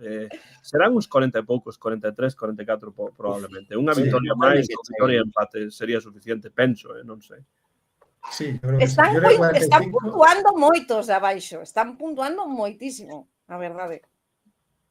Sí, pero bueno, yo creo que 45 van a sobrar. O sea, yo creo que no hay... No, 45 sin dúbida, eso seguro, pero non sei, 42, 43, por aí, máis ou menos. Eu digo uns 43, 44, sí, máis ou menos, penso que sería dabondo. O que sí vexo é que estamos todos de acordo en que o Celta sí que ten opcións claras de loitar por eses postos europeos, algo que non semellaba posible pois no comezo da tempada, pero que agora está aí, está realmente ao alcance das mans do equipo e a ver se iso pode ocorrer. Pero sí, a salvación para min estará polos 43, 44, o Celta ten o traballo feito, así que agora sería un agasallo extra moi importante. Di por aí Abraham que pode ser que con 39 chegue para salvarse tamén, pero bueno, quedar con 39 significaría que o Celta perdería 10 partidos, iso realmente moi difícil de creer nesta tempada. Di Víctor unha cousa importante, para min está claro non clasificarse non sería un fracaso, nin moito menos, personalmente. Claro que non. Estou de acordo con Víctor. O obxectivo é a permanencia fácil, 9, 10, 11, 12, por eses postos máis ou menos en que estar sufrindo ata o final, ¿no? E iso está prácticamente acabado. Agora, o seguinte paso, pois é esa posibilidade de a ver, é que eu quería engadir, somos o 10º presuposto, creo, agora mesmo da Liga, algunhas das maiores fichas do equipo saíron, como César, Bamba, Carles, Unai... Pero Carles vai voltar. Vai voltar. Pero quero dicir, nestes momentos tampouco podemos pedir que ese sea o obxectivo. O que sí que sería un colofón absoluto a tempada de Claudio. Quero dicir, a diferencia entre un notable ao mellor un sobresaínte en matrícula de honra. Sí, no, eu estou de acordo. Por iso penso que non é obxectivo, pero sí un agasallo, unha guinda, no? o remate da tempada. Entón, sí, eu penso que o Celta ten as opcións, pero penso que para conseguir esas opcións, para realmente refrendar esta posibilidade, hai que gañar os partidos da casa e, bueno, pois, mellorar as puntuacións fora, ¿no? Aunque non xoguen mellor, porque semella que esta tempada non está a ser o caso, pois, a lo menos gañar puntos Vamos gañar no Bernabéu. ¿No? No Bernabéu, por exemplo, efectivamente. Para que, ademais, Fernando, que o Pelegrín celeste dos campos de España poida convertirse tamén no Pelegrín celeste dos campos europeos. Fer, veña, anímate para o Bernabéu. Eu xa estou animada para o Bernabéu. Antón me está mandando fuera de España. No, fuera de España, claro. Vale. Que viaxe por Europa o ano que ven. Hombre, a ver, ya estuve en Lituania y Letonia, pero no estaba jugando el Celta en ese momento. Pero bueno, ya conozco el frío de Europa Oriental. Bueno, no, a ver, primero me tengo que seguir curtiendo, ¿no? A ver, es posible que vuelva por la Comunidad de Madrid para ver algún partido. Ya sea Getafe, Madrid o, bueno, si son los dos que quedan. Es posible que lo vuelva a hacer, sobre todo porque ya iremos con la salvación asegurada. Pero bueno, nada, lo que dije antes, ¿no? Es decir, yo soy el primero que quiere ir a Europa, pero igual que decía antes un oyente, no me fío de la capacidad de planificar. No, me fío de la gente. No nos fiamos ninguna, ¿verdad? Me fío de la gente que está sobre el césped, pero la gente que está en el despacho todavía no. Y a ver si Marco Garcés hace que cambie de opinión. Pero bueno, Creo que ya cuesta armar un equipo para Liga y Copa. Para Liga, Copa y Europa ya, bueno, y me imagino lo que les va a costar hacerlo. Di aí María Levo que os vellos celtistas estamos tan afeitos a levar paus que xa temos medo de ilusionarnos. Sí, sí. Levamos a penitencia, unha aperta para María Levo. Di tamén J.I. Carou, di, se chega a estar Antonio por aquí, pois baixaría os fubes europeos. Sen dúbida, sen dúbida. Lo estoy escuchando ya por aquí un pouco, me llegan ecos. Bueno, para rematar, porque ademais en 10 minutos teño unha xuntanza aquí na universidade, levamos case hora e media de programa, temos un parón que penso que o Celta probablemente lle ven ben porque chega este parón ou a este parón no 8º posto con 39 puntos e con todas esas opcións de Europa aí diante, e o partido na casa vai ser frente a un equipo o que o Celta gañou heroicamente. Sí. Na primeira ocasión, no partido de ida, na ida da Liga, bueno, agora non sei que agardades deste partido fronte ás Palmas, que será o día 31, non sei se estou equivocado ou non, 31, sí. pero Sí. o luns día 31 vexo aquí que é ás 2 da tarde nos Estados Unidos, así que é un partido ás 9 da noite, claro, porque é un partido de luns. Sí. Recordabas ahora el partido de ida, Antón. Recuerdo que en el partido de ida tuve la suerte de ver el partido acompañado por la presidenta, por Marián y por también Miguel, Sí, Miguel Álvarez, el CEO del Photoshop, ¿no? Sí, sí, correcto. Entonces, bueno, me trae buenos recuerdos ese partido. Fue el primero que ganamos fuera de casa, se sufrió muchísimo, bueno, fue terrible. Y bueno, yo creo que tiene muchísimas opciones de ganar el Celta. La defensa de Las Palmas es una defensa. Nosotros criticamos mucho nuestra defensa y con razón lo hacemos, porque nos atacan con muy poco esfuerzo que hagan, nos atacan, balones parados, etcétera. Pero la defensa de Las Palmas es terrible, o sea, es terrible. Entonces yo creo que ahí tiene muchas opciones de ganar, a poco que el equipo esté, digamos, activo, consciente y bueno, y no cometa errores infantiles, tiene muy, muy cerca la victoria. Lo digo, es un equipo defensivamente que da mucho miedo, mucho que mejorar Las Palmas, ¿no? Entonces, bueno, yo creo que por ahí el Celta tiene bastante terreno ganado si no se deja llevar y si es, bueno, pues plenamente consciente y empieza el partido bien, no se deja llevar por historias, ¿no? Claro, foi un partido contra o derradeiro da clasificación e agora fronte ao 19º da clasificación. Marta, que agardas deste encontro? Bueno, penso que se pode gañar, porque en Balaídos, sabemos que a dinámica de Balaídos é moi boa, pero penso que precisamente por a situación do equipo de Las Palmas, que está penúltimo, é moi necesitado de puntos, vai ser un partido moi complicado, moi complicado. Esperemos que o Celta non faga unha celtada das súas, comence perdendo, cousas así que despois che complican moito as cousas, pero penso que se non gañamos, que eu penso que sí, se non gañamos se puntúa seguro, eso seguro. Martín, esa puntuación, se non gañamos, é dicir, o punto e non os 3 puntos, sería mal resultado para ti? Para mí sí, porque acabo de comprobar, sabía que a última serra de resultados das Palmas fora moi mala e que caíu moitos postos na clasificación, pero é que non gaña dende o partido na casa 22 de decembro contra o Español pola mínima. Sí, decir, para mí sí. Os últimos 5 que aparecen aquí, 2 empates e 3 derrotas. Non hai que subestimar como é o superpoder do Celta de resucitar mortos desde 1923. Sí. Iso está claro, pero bueno, sería un fracaso se estamos pensando xa na loita por Europa, porque é un dos partidos máis asequibles a priori. Ainda así, o mismo que dicen para as previas contra equipos tamén que a priori son máis frouxos que o Celta, pois equipo de primeira división, peloteiros como a Moleiro ou o noso ex canteirán Estefan, non sei como pronunciar, Baggetti, nunca me sae a pronunciación. Iso, pode facernos dano, pero defensa moi frouxa, como dixo Fer. Eu creo que vamos a cadar os 3 puntos, sen confiarnos. Bueno, se nos conformamos evidentemente coa salvación, non é mal resultado. Se queremos ir a por o 8º posto, que marca Conference agora mesmo, toca gañar e marcarse diferencia respecto ao resto de equipos, porque despois esperan os partidos moi difíciles.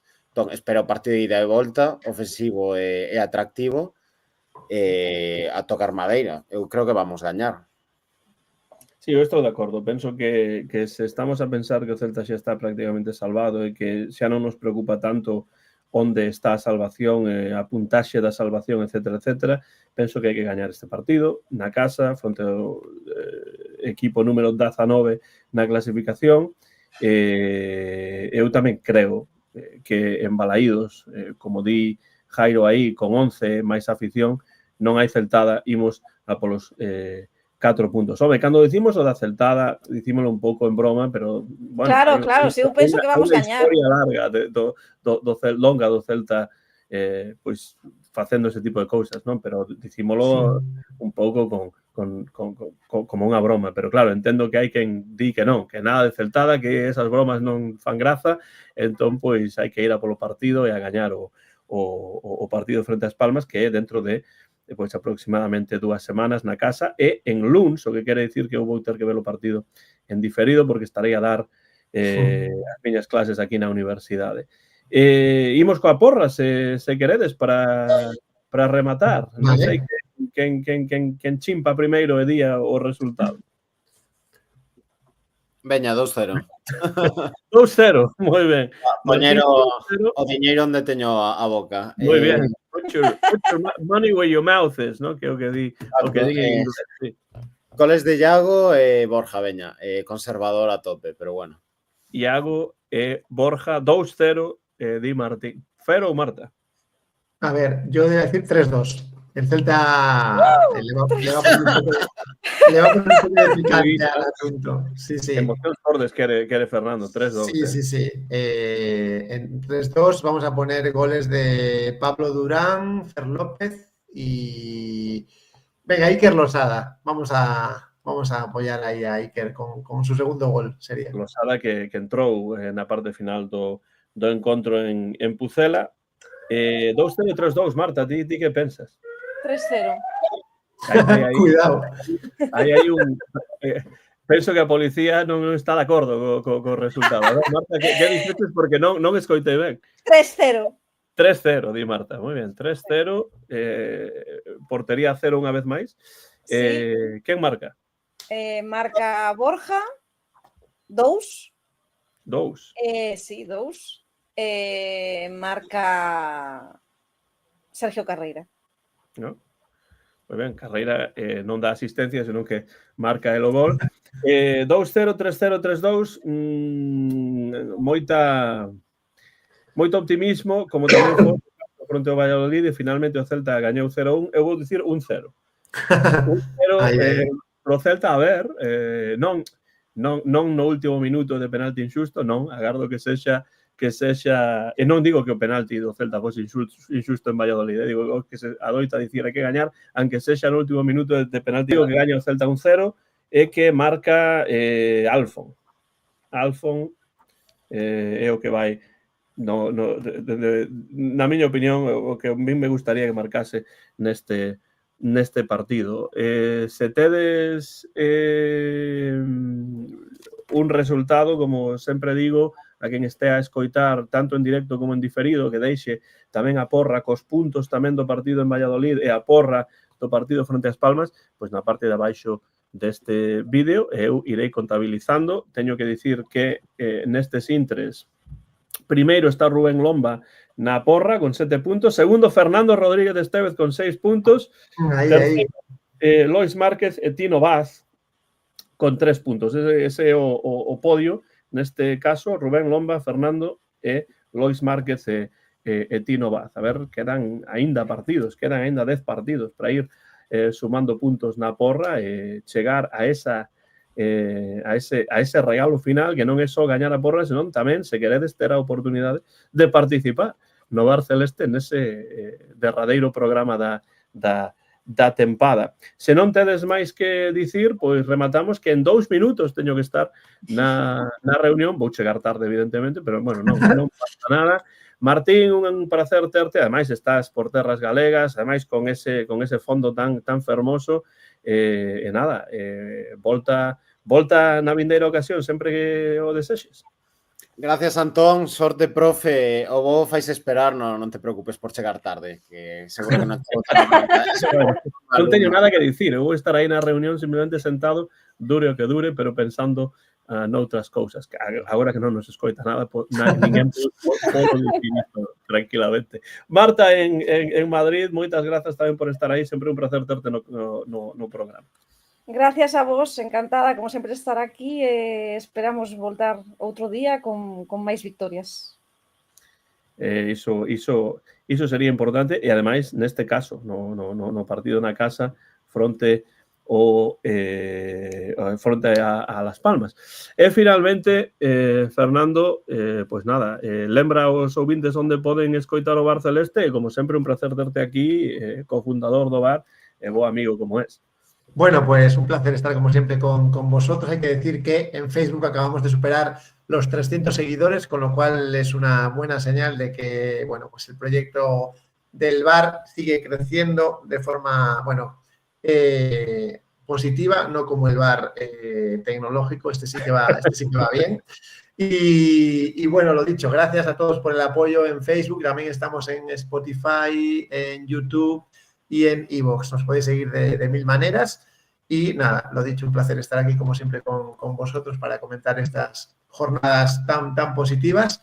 Y nos vemos en unos días, en un par de semanas, para hablar de ese Celta Las Palmas, que es un horario bastante complicado, lunes a las 9 de la noche, sobre todo para los visitantes. Yo me acuerdo también en este caso, yo que voy a tantos partidos fuera, de la gente que quiere venir a verlo y bueno, y le es complicado, ¿no? Un lunes de noche, a ver quién puede venir de Las Palmas a ver a su equipo aquí a Vigo, ¿no? Pero bueno, es lo que hay. Pois é difícil realmente, pero bueno, cando nos vexamos de novo, Fernando, Marta, estaremos xa no mes de abril, porque o partido é o día 31 de marzo. Di por aí en absoluto, Martín, outra vez se escaquea del berro celeste. No, está de volta por aí. Está de volta. Me conte, en canto vin o comentario. No, Bien. que o meu gato anda ali a la parda aquí. Estaba aí en absoluto a berrar, Martín, volta. Pois aí está Martín xa de volta para rematar o programa con ese berro celeste. A máis, estades aí, Madrid, Vigo, Marín, onde, por certo, nos anos 90 tocou o gran roqueiro Jerry Lee Lewis e eu non tiven a oportunidade de ir. E non estaba eu en Vigo neste momento, senón iría a ver a Jerry Lewis, Great Balls of Fire. Bueno, imos rematar o programa con ese berro celeste. Fer, Marta, Martín e todos os demais o longo do mundo, grazas por estar aí e tamén no chat. Bueno, non me gustan nada as fins de semana sen Celta, sen Liga, pero bueno, toca unha esta semana que ven e para a seguinte estaremos de volta. Imos aló, como sempre, o de sempre. ¡Ala! ¡Celta!